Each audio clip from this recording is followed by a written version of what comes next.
사람들의 흥미를 끄는 방법. 시어더 루즈벨트 대통령을 방문한 사람이라면 누구나 그의 해박하고 다양한 지식에 놀라게 된다. 그의 방문객이 목동이든 의용기병 대원이든 뉴욕의 정치가이든 외교관이든 루즈벨트는 풍부한 화제를 가지고 있었다. 어떻게 그렇게 박식할 수 있었을까?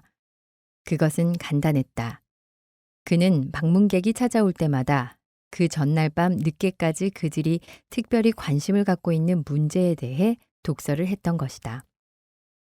왜냐하면 루즈벨트 대통령은 모든 지도자들이 알고 있는 바와 같이 한 인간의 마음을 사로잡는 지름길은 그 사람이 가장 흥미를 느끼고 있는 일에 관해 이야기하는 것임을 잘 알고 있었기 때문이다.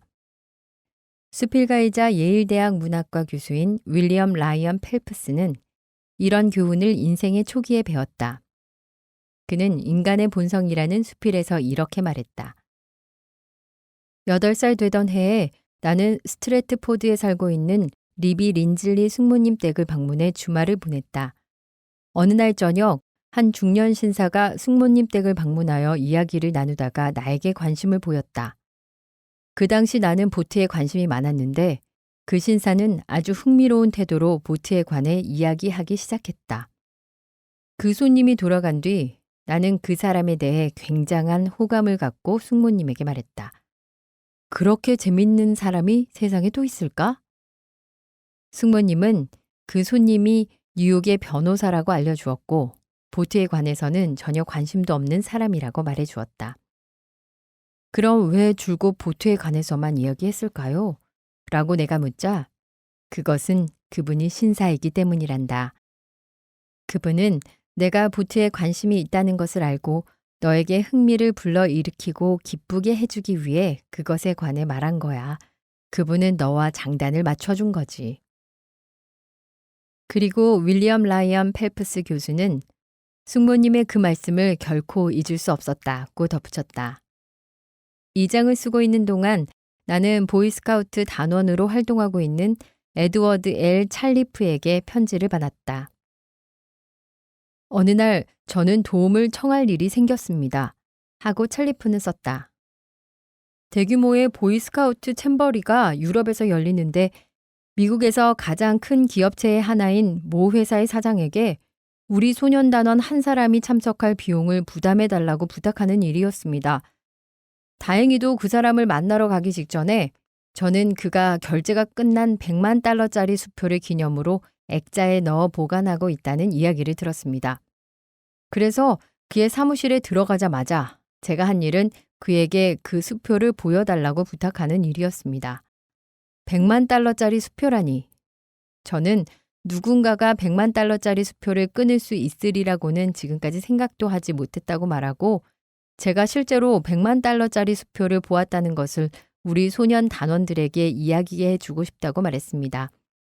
그러자 그는 기꺼이 그 수표를 제게 보여주었고 저는 감개무량한 얼굴로 그것을 들여다보면서 어떻게 그런 거액의 수표를 끊게 되었는지 그때의 상황을 이야기해 줄 수 있겠느냐고 물었습니다.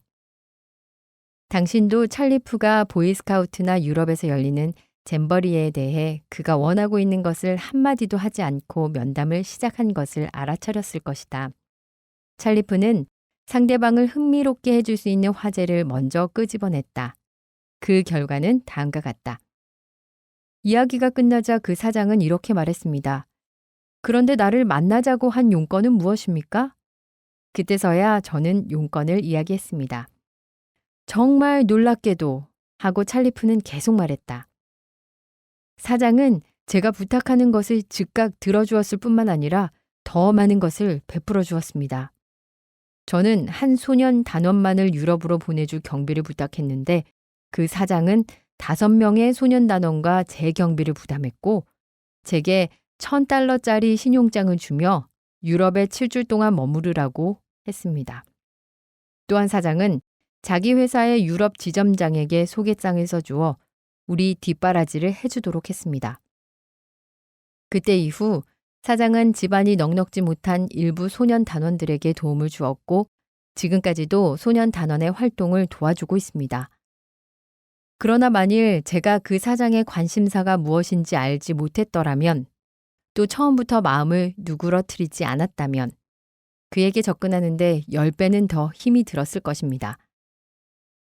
이 방법이 사업 세계에서도 통용될 수 있는 테크닉일까? 그 점에 대해 알아보자. 뉴욕에 있는 빵 도매업자인 헨리 G. 두버노이는 뉴욕의 한 호텔에 빵을 납품하려고 무척 애를 쓰고 있었다. 그는 4년 동안 매주 지배인을 찾아갔으며 그가 참석하는 친목 모임에도 참석했다. 두버노이는 여러 번 호텔에 방까지 얻어놓고 주문을 따내기 위해 그곳에서 살다시피 했으나 모든 것이 실패로 돌아갔다. 그래서 저는 인간관계에 대해 연구한 후에 전술을 바꿔보기로 결심했습니다. 그 사람이 흥미를 갖는 것이 무엇인지 찾아내기로 했습니다. 그가 열정적으로 관심을 갖는 게 무엇일까 하고 말입니다. 저는 그가 미국 호텔 영접인 협회라고 불리는 호텔 종업원들의 모임에 속해 있다는 것을 알아냈습니다. 그는 그 모임의 단순한 회원이 아니었습니다. 헌신적으로 노력한 결과 그는 그 조직의 회장으로 선출되었을 뿐만 아니라 국제 영접인 협회의 회장까지 겸하고 있었습니다. 그래서 대회가 세계 어느 곳에서 열리든 그는 반드시 참석했습니다. 이튿날 그를 만났을 때 저는 그 협회에 관해 이야기를 시작했습니다. 그의 반응은 놀랄 만한 것이었습니다. 그는 30분가량 협회에 관해 이야기를 했는데 그의 목소리는 흥분으로 떨리고 있었습니다. 그 협회는 그에게 취미일 뿐만 아니라 인생을 바칠 만큼 열정적인 프로젝트라는 것을 뚜렷이 알 수 있었습니다. 사무실을 나서기 전에 그는 저를 찬조 회원으로 가입하도록 했습니다. 한편 저는 빵에 대해서는 한마디도 하지 않았습니다. 그러나 며칠 후 그 호텔의 사무장이 제게 전화를 걸어 견본과 가격표를 갖고 빨리 오라고 했습니다. 사무장은 저를 보더니 도대체 지배인에게 어떤 일을 했는지 모르지만 당신에게 완전히 반했더군요. 하고 인사를 하더군요. 생각해 보십시오. 저는 4년 동안 그 사람을 쫓아다니며 졸랐습니다. 그런데 만일 제가 아직도 그 사람의 관심사나 그가 좋아하는 화제가 무엇인지 몰랐다면 저는 아직까지도 헛되이 쫓아다니고 있었을 겁니다. 메릴랜드주 해거스타운의 에드워드 E. 해리만은 병역을 마친 뒤 아름다운 컴벌랜드 계곡에서 살기로 결심했다. 불행하게도 당시 그 지역에서는 일자리를 구하기가 무척 어려웠다. 조사를 해보니 그 지역의 많은 기업체들은 가난에서 일어나 갑부가 된 R.J. 펑크 하우저라는 괴팍한 실업가의 소유이거나 영향권에 있었다. 그 사실이 해리만에게 용기를 주었으나 그 괴팍한 실업가는 직업을 구하는 사람들이 접근하지 못한다는 소문이었다. 해리만은 다음과 같이 썼다. 저는 많은 사람을 만나보고 그의 최대의 관심사가 권력과 돈을 추구하는 데에 있다는 것을 알아냈습니다. 또 그는 저와 같은 사람들로부터 자신을 보호하기 위해 헌신적이고도 완고한 비서를 채용하고 있었지요. 그래서 저는 우선 그녀의 관심과 목적을 연구한 다음 예고도 없이 그녀의 사무실로 찾아갔습니다. 여비서는 자그만치 15년 동안 펑크 하우저의 비서로 일하고 있었습니다. 제가 펑크 하우저 씨에게 경제적이고도 정치적인 성공을 가져다 줄 수 있는 제안을 갖고 있다고 말하자 여비서는 굉장히 큰 관심을 보였습니다.